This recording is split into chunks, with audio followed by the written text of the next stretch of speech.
Hi guys, welcome back to my YouTube channel. आज का जो व्लॉग है वो है क्लीनिंग पे।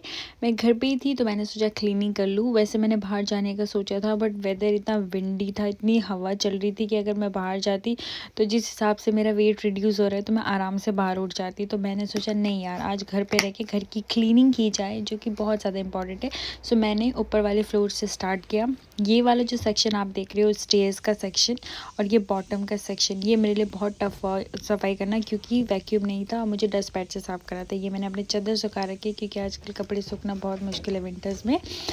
ये बाथरूम और ये मतलब वॉशरूम और ये बाथरूम, यहाँ पे सबसे अच्छी चीज़ है कि सेपरेट है, आप जा सकते हो जैसे भी आपको अपने जाना है। ये वाला जो सेक्शन है रॉड्स है, इसमें आप अपने कपड़े सुखा सकते हो क्योंकि विंटर्स में लंदन में कपड़े सूखना बहुत ज़्यादा इम्पॉसिबल है।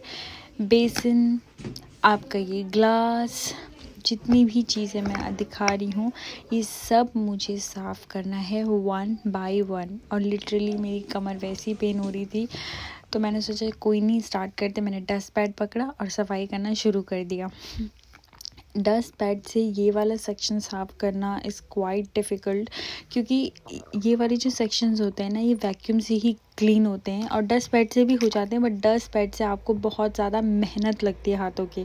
आपको अपना जो जिस भी हाथ से आप डस्ट पैड को यूज़ कर रहे हैं वो आपको बहुत तेज़ से करना पड़ता है, क्योंकि अदरवाइज़ इस शीट में जो पार्टिकल्स होते हैं, जो आपकी गंदगी होती है, वहीं अटक जाती है। मैंने धीरे धीरे नोटिस किया यार ये कंफर्टेबल कपड़ा नहीं है, क्योंकि ये बार बार ऊपर जा रहा था सफाई करते हुए और मुझे लिटरली पूरा घर साफ़ करना था। तो मैंने बोला मैं फटाफट से कोई कंफर्टेबल कपड़ा पहन के आ जाती हूँ, अदरवाइज़ पूरे घर की सफाई इस कपड़े में इज़ क्वाइट इम्पॉसिबल लिटरली। क्योंकि मुझे एक चीज़ भी बहुत परेशान कर रही थी कि कपड़ा और दूसरा ही सफाई। तो मैंने फिर सोचा कि चलो रेडी हो जाते हैं। फिर मैंने कंफर्टेबल कपड़ा पहनने के बाद फटाफट स्टेयर साफ़ करा।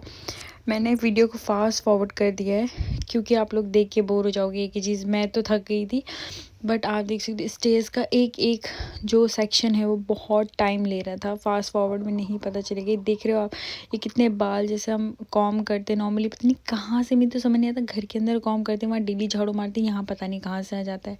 एनीवेज़, उसके बाद मैं गई अपने डाइनिंग रूम के सेक्शन में और मैंने यहाँ झाड़ू मारना शुरू कर दी। यहाँ पे मैंने मोप भी मारा था जिसको मैंने कैप्चर नहीं किया, क्योंकि बहुत सारी चीज़ें होती है जो कैप्चर करना बहुत मुश्किल है। अभी ये वाला जो सेक्शन है डाइनिंग का सेक्शन, ये हमने प्रॉपर तरीके से नहीं सेटअप किया है। ये टीवी भी ऊपर जाएगा, बहुत सारी चीज़ें सेटअप करनी, बट इतना टाइम किसी के पास होता नहीं। सब अपनी ड्यूटी पे जाते हैं, यहाँ पे किसी के पास इतना वेला टाइम नहीं है। लंदन में वेला टाइम जिसके पास है वो अमीर हो सकता है भाई, सच बता रही हूँ। अदरवाइज़ यहाँ पे सब ड्यूटी जाते हैं, सबके पास काम है। और जिस भाई को मैंने अपनी वीडियो बनाने के लिए दी थी उसने तो इतना जूम कर दिया था, मैंने देखी नहीं वीडियो कैसी है। बाद में मैंने देखी, मैंने कहा अरे भाई यार, जूम मेरे पे थोड़ी करना था, रूम पे करना था जूम तो। एनीवेज़, तो पूरा सेक्शन ये साफ़ करने के बाद मैं चली गई ऊपर, क्योंकि इस पर्टिकुलर रूम को कोई यूज़ कर रहे थे उस टाइम पे। तो मैं आ गई बाहर और मैंने यहाँ पे बाहर अपनी ड्यूटी पूरी करके पूरा झाड़ू मार दिया इस सेक्शन में भी। अच्छा गाइस, एक और चीज़ बताती हूँ। यहाँ पे वीक वाइज ड्यूटी लगती है। मैं आपको बता दूँ, मैं एक रेंटेड हाउस में रहती हूँ जहाँ पे कपल्स रहते हैं और मैं सिंगल रहती हूँ। उसके बाद मैं आ गई थी गाइस वॉशरूम में एंड मैंने ग्लास क्लीन करना स्टार्ट किया। क्लीनिंग के टाइम पे मैंने एक चीज़ नोटिस करी, लिटरली जब मेरा क्लीनिंग डे नहीं रहता है ये ग्लास मुझे एकदम साफ़ चकाचक दिखता है। जिस दिन मेरा क्लीनिंग डे आता है उस दिन पता नहीं ये ग्लास इतना गंदा कैसे हो जाता है। इसको क्लीन करते हुए मेरी इतनी फटी, मैं बता नहीं सकती। सबसे ज़्यादा बैक पेन मेरा इसी में हुआ था लिटरली। और सबसे बड़ी बात, यहाँ ऊपर से नीचे तक इसमें साइड में बहुत मेहनत लगी। उसके बाद मैंने सफाई करने के बाद बाहर आकर इसका ग्लास चमकाया। और आप लोग को पता होगा, जिन लोगों को नहीं पता, कपड़े से अगर आप कभी भी ग्लास को साफ़ करोगे तो उसमें पैचेस रह जाते, तो आपको कोई भी एक न्यूज़पेपर लेना, उससे क्लीन करना है ताकि ग्लास आर पार एकदम चमक जाए। जिसको नहीं पता उसको मैं बता दूँ, लिटरली मैंने बहुत मेहनत करी थी। मैं जब सफाई करती हूँ तो उसमें 4 घंटे भले लग जाए बट चकाचक हो जाता है। अपनी तारीफ़ कर रही हूँ बट क्या, it is what it is. फिर मैंने एकदम चमकाया। उसके बाद गाइस मैं आपको दिखाती हूँ कैसा दिख रहा था। ये फाइनल था, मैंने सारी चीज़ें पूरा फर्श मैंने मोप कर दिया था और आपको ये ग्लास दिख रहा है पूरा चमका दिया था। ये जितना बीच में गंदा दिख रहा है ना वो तो क्लीन हो ही नहीं रहा था, मैंने बहुत मेहनत करी। बेसिन हो गया, मिरर हो गया, सारी चीज़ें मैंने एकदम चमका दी थी, पूरा जितना भी इसमें लगता है। और ये वाला सेक्शन, रॉड्स वाला सेक्शन, सारी चीज़ें मैंने प्रॉपर चमका दी थी। अब आती बात वॉशरूम की, वॉशरूम भी मैंने चकाचक कर दिया था। चाहे आप पीछे की टाइल्स बोलें, चाहे आप कुछ भी बोलें, सारी चीज़ें मैंने प्रॉपर चमका दी थी। यहाँ पे A to Z चीज़ें प्रॉपर रखनी पड़ती है।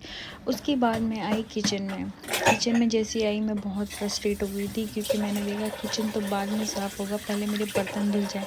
क्योंकि सफाई करने से पहले मैंने खाना बनाया था। खाना बनाने के बाद मैंने बर्तन ऐसे छोड़ दिए थे और मैं ऊपर सफाई करने चली गई थी। फिर जब मैं नीचे किचन साफ़ करने गई, मैंने लगा कि यार बर्तन तो यहीं पड़े हैं, तब मैंने फटाफट से बर्तन धोए और फिर बर्तन धोने के बाद मैंने काम स्टार्ट किया। बट उससे पहले मैं एक और चीज़ बता दूँ गाइस आपको, यहाँ पे सफाई का इतना दिमाग ख़राब होता है ना। ये देखो एक एक सेक्शन इतना क्लीन करना पड़ता है, एक एक सेक्शन इतना गंदा हुआ रहता है ना, धूल मिट्टी। खैर किचन में तो बनता है क्योंकि खाना इतना बनता है, तो उसकी वजह से जो और चीज़ें होती हैं वो गंदी हो जाती है। मैंने एक एक चीज़ चमकाई, टाइल्स चमकाया, पूरे प्रॉपर बटन्स, टाइल्स, सब चीज़ें। और वैसे मेरे को ज़्यादा हेक्टिक लगा नहीं है, क्योंकि घर में जो नॉर्मली होते हैं, हम घर में भी ये काम करते हैं और हमारे घर में तो करते ही थे। हमारे घर में तो ये चीज़ होता ही होता है, चाहे कुछ हो चाहे ना हो। उसके बाद ये वाला सेक्शन सबसे ज़्यादा डिफ़िकल्ट है, गैस साफ़ करना। सच में यार मेरे को इतना दिमाग ख़राब हो रहा था। इसमें जो बर्नर्स होते हैं ना, इसमें कई 4 बर्नर थे और उसके अंदर भी पता नहीं क्या क्या अजीब सी अनसन चीज़ें रहती हैं यार। लिटरली उसको साफ़ करने, उसको पहले मैंने धोया, मतलब उसको क्लीन करा, बर्तन की तरह धोना है, उसे चमकाना है, फिर यहाँ पे ये गैस साफ़ करना है। मेरा तो इतना पारा गर्म हो गया था, इसी सेक्शन में मुझे कम से कम हाफ़ एन आवर या इससे ऊपर लग गया होगा, क्योंकि एक एक क्लीनिंग, उसमें भी लोग बोल देते हैं कभी कभी कि क्या अच्छे से क्लीन नहीं हुआ है। यहाँ पे कंप्लेंट किया, मैं बिग बॉस के घर में हूँ, ये समझो आप, कंप्लेंट मिलेगी। उसके बाद लास्ट मेरा रह गया था यहाँ पे मोप। किचन में मैंने फटाफट मोप मारा, क्योंकि मैं ऑलरेडी थक चुकी थी, बहुत रात हो चुकी थी।